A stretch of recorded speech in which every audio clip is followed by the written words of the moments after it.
Allahu Akbar, Allahu Akbar, Allahu Akbar, Allahu Akbar, walillahil hamd.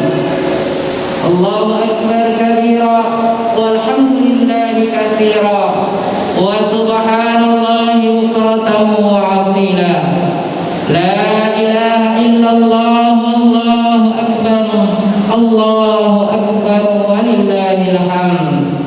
Alhamdulillahilladzi ja'ala lil muslimina 'idul fitri ba'da siyami Ramadan wa 'idul adha ba'da yaumi Arafah.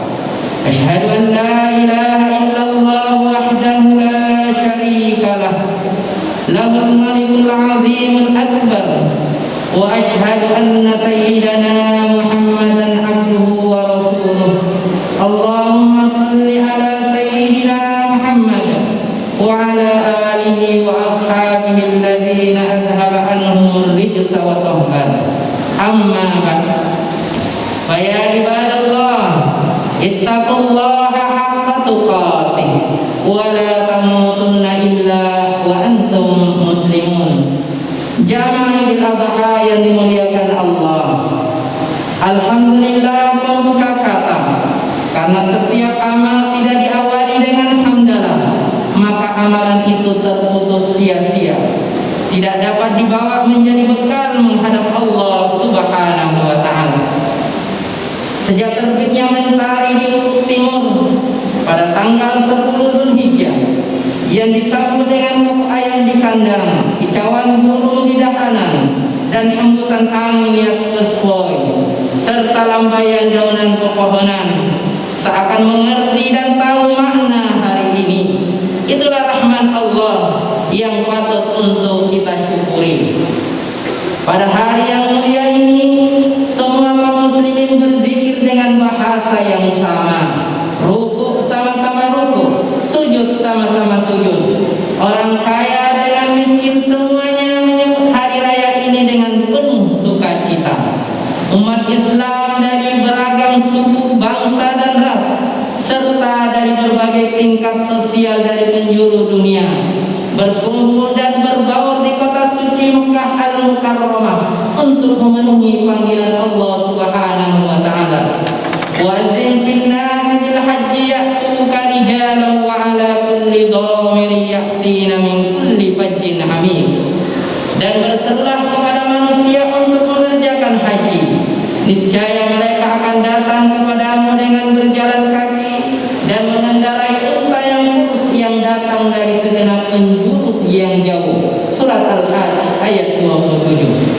Selawat serta salam semoga tetap tercurahkan kepada Nabi Muhammad sallallahu alaihi wasallam sebagai panutan idola kita, berusaha mengikuti sunnah-sunnah beliau dan menghidupkan dalam menghidupi kehidupan kita sehari-hari. Hari ini hari yang mengembirakan karena berkumpulnya semua keluarga, sanak famili, seorang anak betapa senangnya, orang tua betapa gembiranya kalau anak-anaknya berkumpul bersamanya. Tetapi bagaimana nasib si miskin dan yatim piatu? Kemana mereka berharap belas kasihan dan uluran tangan? Apakah si miskin tidak berhak mendapatkan nikmat dari Allah Subhanahu wa ta'ala, turut bergembira? Lalu si yatim piatu yang menyedihkan di hari yang bahagia ini, kemana mereka harus memanggil bunda? Kemana mereka harus memanggil ayah? Takdir telah menentukan, orang tuanya telah dipanggil oleh Allah yang Maha Kuasa. Bagaimana nasib perantau meninggalkan keluarga dan kampung halaman, pergi mencari secuil ilmu atau nafkah, namun di hari yang bahagia ini ingin berkumpul bersama dengan keluarga, layak seperti orang lain yang mencanda dan tawa bersama keluarganya. Batin menjerit karena kesakitan yang dia alami, rasa rindu yang tak tertahankan. Namun apalah daya, tangan tak sampai, segala sesuatu sudah ditentukan oleh Allah. Jamaah Idul Adha yang dimuliakan Allah, pagi ini lewat momentum Idul Adha kita kembali diingatkan dengan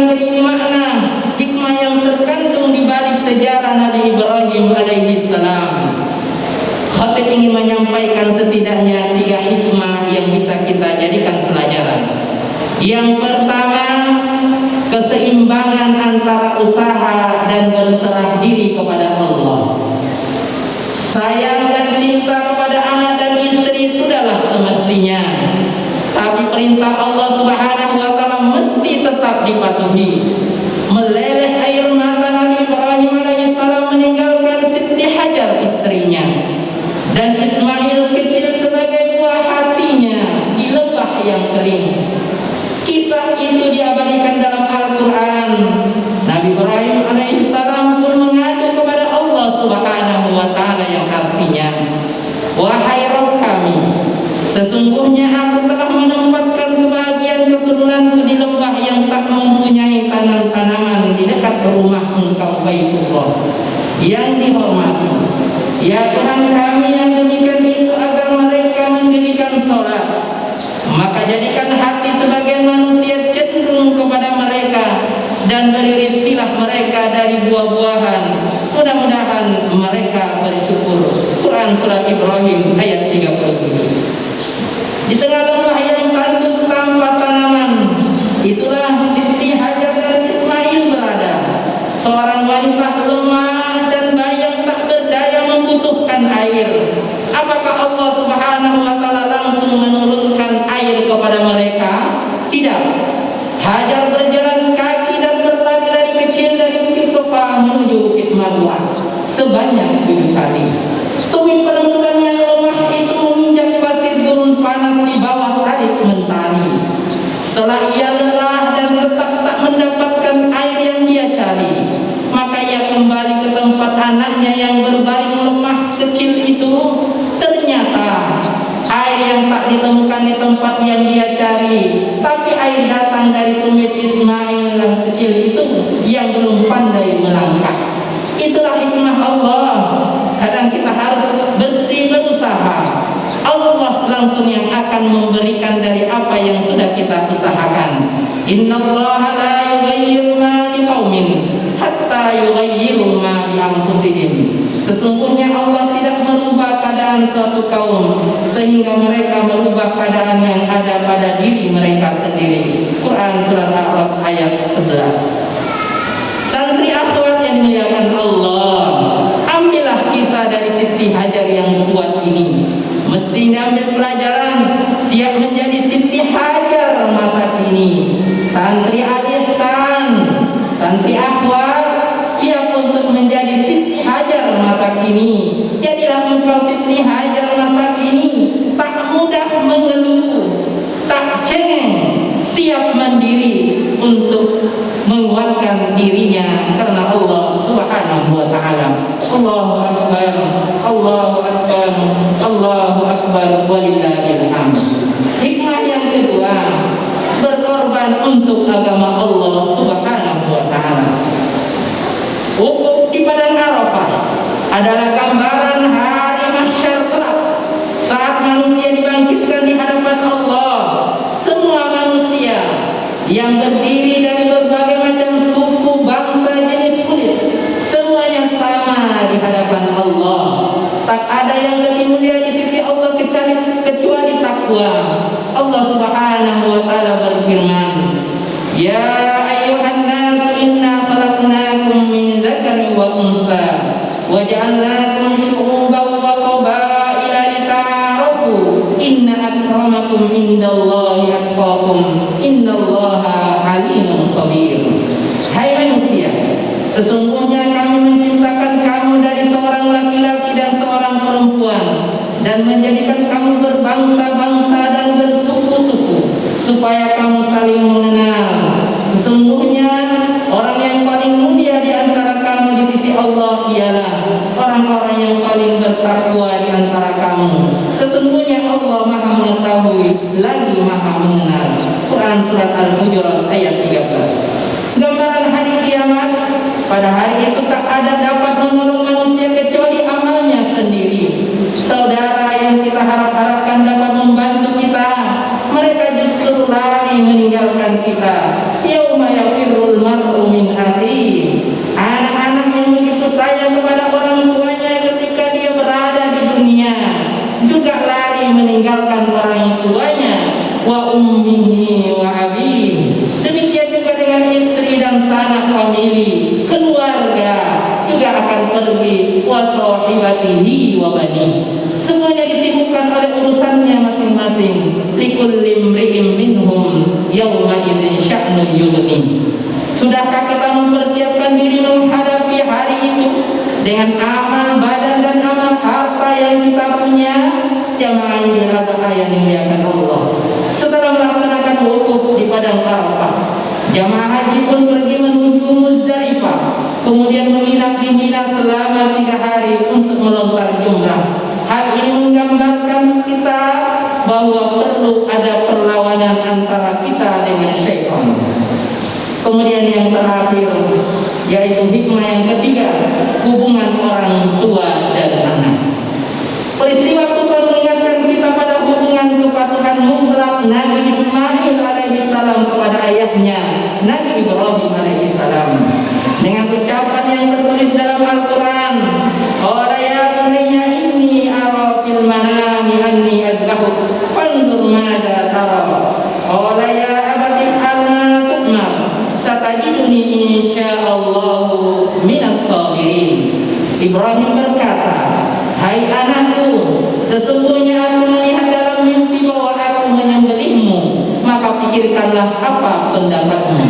Ismail menjawab, hai bapakku, kerjakan apa yang diperintahkan Allah, insya Allah kamu akan mendapatiku termasuk orang-orang yang bersabar. Demikianlah jawaban anak yang solehah yang diharapkan dari kita semuanya bila terlahir sedemikian rupa. Ibrahim alaihissalam berdoa, Rabbi habli minas sholihin. Ya Tuhanku, anugerahkanlah kepadaku seorang anak termasuk orang-orang yang soleh. Peristiwa menyentuh hati dan perasaan ini mengajak kita untuk melihat kembali bagaimana anak-anak kita. Sudahkah kita didik menjadi anak yang patuh dan taat mengikuti perintah Allah Subhanahu wa taala? Anak adalah amanah. Dengan anak itu bisa masuk surga, dan anak itu pula kita bisa masuk ke dalam neraka Allah Subhanahu wa taala. Allahu akbar, Allahu akbar, Allahu akbar, walillahil hamd. Pagi ini juga anak diingatkan tentang bakti kepada orang tua. Bagaimana banyaknya amal mereka. Kalau anak durhaka kepada orang tua, maka Allah Subhanahu wa taala haramkan surga baginya. Jika mereka masih hidup, kembali dari sholat ini kita masih bisa datang ke rumah mereka bagi kita yang sudah punya keluarga. Tapi bagi santri, engkau masih punya orang tua, yaitu guru-gurumu. Sebagai ungkapan rasa bersalah kepada mereka, sebagai bentuk balas budi kepada mereka. Tapi andai ajal mendahulunya, sesal kemudian tiada berarti kita hanya dapat mengucapkan Rabbi ghafirli wali walidayya warhamhuma kama rabbayana shighara. Ya Allah, ampunilah aku dan kedua orang tuaku. Sayangilah mereka sebagaimana mereka menyayangiku ketika aku masih kecil. Hanya itu yang dapat kita ucapkan dengan berurai air mata pada saat sekarang ini. Banyak kita lihat orang tua dijadikan pembantu, terutama kita selaku anak. Sering menyakiti orang tua, bahkan sampai kadang-kadang tak mengakui kedua orang tuanya karena miskin. Terutama soal ibu kita, kemudian kita tinggalkan. Di saat kembali dari perantauan, kemudian sudah kaya, kemudian berkumpul bersama dengan orang tuanya, dia jadikan orang tuanya seperti pembantu. Lewat di depan orang tuanya tanpa permisi. Bahkan jika ditegur oleh orang tuanya dibalas dengan bentakan. Yang lebih menyedihkan lagi adalah anak yang membawa orang tuanya kepada pengadilan sehingga dimasukkan ke dalam penjara. Na'udzubillahi min dzalik. Kita tentu membaca beberapa berita. Ada anak yang usia orang tuanya 67 tahun diperkarakan. Ada di Banyuasin misalnya, orang tuanya sudah berumur 70 tahun diperkarakan di pengadilan. Bahkan ada di Garut misalnya, umur orang tuanya sudah 83 tahun, kemudian diperkarakan minta tebusan 1,8 miliar. Di Bandung, tak kalah tuanya juga ada umur 85 tahun. Dia menuntut untuk diganti dan kemudian memberikan kepada anaknya 3 miliar. Dan ada lagi yang lebih menyedihkan, umur orang tuanya sudah berumur 92 tahun. Kemudian dia perkarakan orang tuanya demi secuil harta. Bahkan akhir-akhir ini juga kita mendengarkan ada anak yang berusia 19 tahun menusuk orang tuanya sampai 19 kali hingga tewas. Na'udzubillahi min dzalik. Na'udzubillahi min dzalik. Ada sebuah kisah. Seorang anak tak mengakui ibunya. Pada satu masa, seorang ibu datang kepada anaknya minta pakaian untuk dipakai sholat di hari raya. Sang ibu pun menyampaikan niatnya kepada anaknya. Wahai anakku, buah hatiku, cahaya mataku, pinjamkan secari pakaian untuk kupakai sholat hari raya, karena pakaianku sudah usang dan lusut. Wahai anakku. Sang anak kemudian menjawab, bukan saya anakmu, pulanglah ke rumahmu. Anak tak mengakui ibunya karena malu. Dia tinggal di kompleks yang megah mewah, tapi ibunya datang dalam kondisi yang lusuh. Sang ibu pun kembali bicara, wahai anakku, kenapa engkau tak mengakui bahwa saya adalah ibumu? Tidakkah engkau merasa sedih melihat dirimu, wahai anakku? Kemudian anak kembali menjawab, bukan kamu ibuku, menjauhlah dari rumahku, kembalilah ke rumahmu, engkau cari rezekimu sehingga dapat beli pakaian untuk dipakai di sholat di hari raya.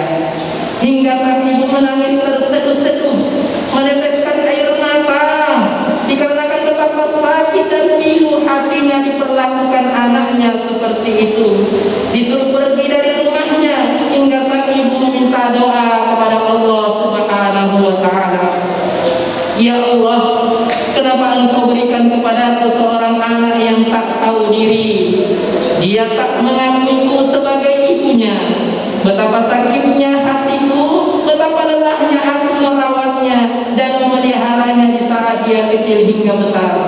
Antara hidup dan mati, cucuran keringat malam jadi siang, siang menjadi malam, karena sayangnya aku kepadanya. Tapi kenapa tidak mengakuiku sebagai ibunya sekarang? Ya Allah, mudah-mudahan hanya saya yang disakiti oleh anakku. Ya Allah, berilah keselamatan kepada anakku di dunia dan akhirat. Ketika anak melihat ibunya dari kejauhan meminta doa kepada Allah Subhanahu wa ta'ala, tiba-tiba dia mengambil air panas kemudian dia siramkan kepada ibunya. Itu juga penyebabnya akhirnya ibunya meninggal.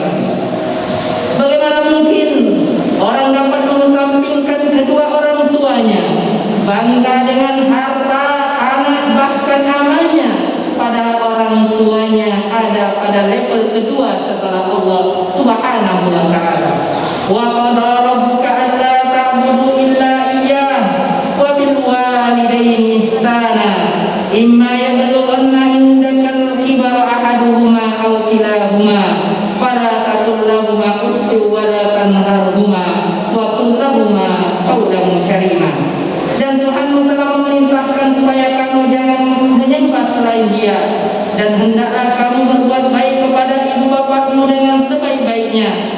Jika salah seorang di antara keduanya atau kedua-duanya sampai berumur lanjut dalam pemeliharaanmu, maka sekali-kali janganlah kamu mengatakan kepada keduanya perkataan ah, dan janganlah kamu membentak mereka dan ucapkan kepada mereka perkataan yang mulia. Surat Al-Isra ayat 23. Posisi mereka setelah Allah Subhanahu wa ta'ala. Mengapa ada orang yang begitu sombong menuntut mereka ke pengadilan dunia hanya karena keinginan merebut kebahagiaan duniawi? Sadarkah mereka bahwa murka Allah terletak pada murka kedua orang tuanya? Dalam hadis Rasulullah SAW dikatakan, ridha Allah terletak kepada ridha kedua orang tua, dan murka Allah terletak pada murka kedua orang tua. Hadirin yang sama-sama berbahagia, Betapa sakitnya hati kedua orang tua jika seandainya kita selaku anak mempunyai sifat seperti di atas. Sungguh betapa celaka dan durhakanya anak, betapa pekatnya hatinya dinasehati tak didengar, kalau didengar tak dikerjakan, kalau dikerjakan tidak sungguh-sungguh, tanda anak celaka. Tidakkah kita mengetahui tanpa orang tua kita tidak akan ada di muka bumi ini, sebagaimana dikatakan dalam syair, betapa sakit dan pilunya menjadi anak yatim piatu. Maka jangan menunggu orang tua kita pergi kemudian baru menyesali diri. Jangan menunggu orang tua tak nampak di hadapan kita baru kemudian kita meminta supaya dia di hadapan kita. Dengarkan syair ini, betapa sakit dan pilunya menjadi anak yatim piatu. Sakit tak dirawat, jika meninggal tak dikafani. Jika dikafani cukup dengan daun pisang, jika dikubur hanya sampai lutut, dibongkar lagi oleh hewan. Jika ada tersisa diletakkan di atas kardus, dimakan anai-anai. Jika ada tersisa diletakkan di atas lengan dan jatuh terbawa oleh angin. Allahu Akbar, Allahu Akbar, Allahu Akbar, walillahil hamd. Begitulah pedihnya jika menjadi anak yatim piatu, sehingga ada anak yatim piatu berlari terpiri-piri ke kuburan orang tuanya sambil berkata, "Oh ibu, oh ayah, tidakkah kamu merasa sedih meninggalkanku sendirian? Betapa menderitanya aku di dunia. Ayah, ibu, saya juga ingin seperti anak-anak yang lain bercanda ria dengan orang tuanya. Ayah, ibu, seandainya engkau masih hidup, mungkin ayah dan ibu membelikan baju baru seperti teman-teman yang lain untuk dipakai sholat di hari raya." Begitu hebat tangisan anak yatim ini, sehingga Rasulullah SAW datang menghampirinya, diusap kepalanya dengan penuh kasih sayang sambil berkata, "Kenapa menangis, nak?" Anak pun menjawab, "Ibu dan ayahku telah meninggal. Saya juga ingin sholat hari raya seperti anak-anaknya yang lain." Hingga Nabi pun membawanya ke rumahnya sambil bersabda, "Ana abuka, Aisyah ummuka, wa Fatimah ukhtuka." Saya bapakmu, Aisyah ibumu, Fatimah saudaramu. Jadi kita yang masih memiliki kedua orang tua, teruslah berbakti kepada keduanya. Jangan sampai kita masih ingin melihat kedua orang tua kita, tapi ternyata tidak ada lagi. Sudah dipanggil oleh Allah Subhanahu wa Ta'ala. Dan bagi santri, baktimu kepada orang tua di pesantren ketika engkau belajar sungguh-sungguh. Baktimu kepada orang tua di saat engkau membaca ayat demi ayat yang kemudian engkau hadiahkan kepada orang tuamu.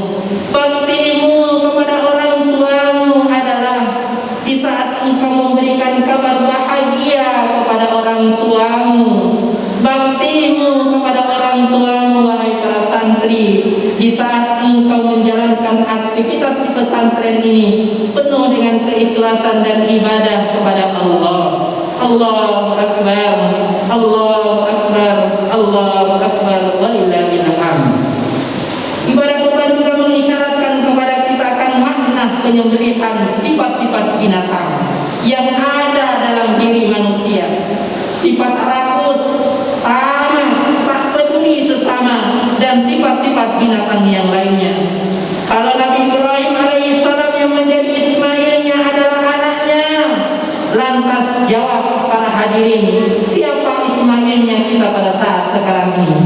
Boleh jadi Ismailnya kita adalah diri kita sendiri dengan hawa nafsu yang ada dalam diri kita. Boleh jadi Ismailnya kita adalah harta kita yang melalaikan kita untuk beribadah kepada Allah. Boleh jadi Ismailnya kita adalah rasa ingin bermain, rasa ingin bercanda berlebihan hingga melalaikan kita untuk beribadah sebagai talibul ilmi. Semoga momentum Idul Adha ini kembali mengingatkan kita akan pentingnya pendidikan anak, keseimbangan dalam usaha dan tawakal. Yang jauh lebih penting adalah berkorban untuk Allah Subhanahu wa Ta'ala. Sebagai akhir daripada khutbah yang penuh berkah ini, begitu kita selesai nanti sholat ini, hampiri guru-guru yang itu representatif daripada orang tuamu.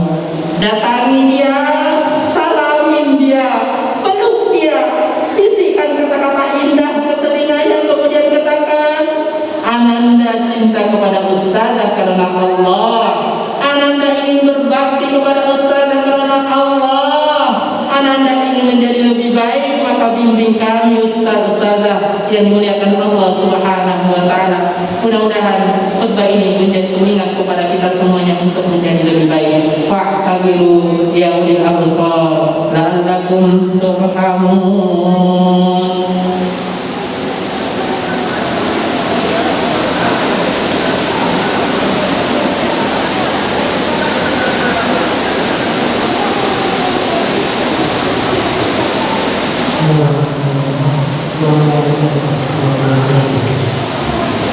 Allahu Akbar, Allahu Akbar, Allahu Akbar, Allahu Akbar, Allahu Akbar, walillahil hamd. La ilaha illallah, Allahu Akbar, Allahu Akbar, walillahil hamd. Alhamdulillahi ala ihsanihi wa syukru lahu ala taufiqihi wa imtinanihi. Wa asyhadu an la ilaha illallah wahdahu la syarika lah. Wa asyhadu anna sayyidana Muhammadan abduhu wa rasuluh adda ila ridwani. Allahumma salli ala sayyidina Muhammad wa ala alihi wa sahbihi wa sallim tasliman katsiran, amma ba'd. Fa ya ayyuhan nas ittaqullaha fima amara wantahu amma naha wa zajar wa alamu anna Allah amarakum bi amrin bada fihi bi nafsihi wa sanna bi malaikatihi bi qudsihi wa qala ta'ala inna Allah wa malaikatahu yusalluna 'alan nabi ya ayyuhalladzina amanu sallu 'alaihi wa sallimu taslima. Allahumma ighfir lil muslimina wal muslimat wal mu'minina wal mu'minat al ahya'i minhum wal amwat innaka sami'un qaribun mujibud da'wati ya qadiyal hajat. Allahumma izzal islam wal muslimin wa adillal syirka wal musyrikin wansur ibadakal muwahhidin wansur man nasara ad-din wahdhur man hadara al muslimin wa dammir a'da'ad din wa 'ali kalimataka ila yaumiddin. Allahumma asrif anna al-'adab, Allahumma asrif anna virus corona ya Allah, Allahumma asrif anna al-'adab, Allahumma asrif anna marada corona ya arhamar rahimin. Allahumma adfa anna al-bala' wal bawa wal waba wal zalzal wa su'al fitan wal mihan ma dhahara minha wa ma batan an baladina Indonesia khassa wa sa'iril buldanil muslimina amma ya arhamar rahimin. Duhai Allah yang Maha melihat, Maha menatap, Maha menyaksikan atas amal perbuatan, Maha mengetahui atas aib yang tersembunyi. Di hari yang fitri ini kami mohon terimalah segala amalan kami. Rabbana taqabbal minna salatana wa siyamana wa ruku'ana wa qiyamana wa sujudana wa tadarru'ana ya arhamar rahimin. Allahumma ighfir lana dzunubana wa liwalidayna warhamhuma kama rabbayana shaghira. Ya Allah yang Maha menatap, ampuni kedua orang tua kami ya Allah yang Maha baik. Sayangi kedua orang tua kami, berkahi sisa-sisa umurnya, jadikanlah akhir hayat kedua orang tua kami husnul khotimah. Lapangkan kuburnya ya Allah. Kami mohon kepadamu ya Allah, kumpulkan mereka ke dalam surgamu ya Allah. Ampuni kedurhakaan kami ya Allah selama ini. Beri kami kesempatan untuk menjadi anak-anak yang bisa membahagiakan kedua orang tua di dunia dan akhirat. Rabbana hab lana min azwajina wa dzurriyyatina qurrata a'yun waj'alna lil muttaqina imama. Rabbana atina fid dunya hasanah wa fil akhirati hasanah wa qina adzabannar. Ibadallah, innallaha ya'muru bil adli wal ihsan wa ita'i dzil qurba wa yanha 'anil fahsya'i wal munkari wal baghi ya'idukum la'allakum tadhakkarun. Fadhkurullaha al-'azima yadhkurkum was'aluhu min fadlihi yu'tikum wa la dzikrullahi akbar. Assalamualaikum warahmatullahi wabarakatuh.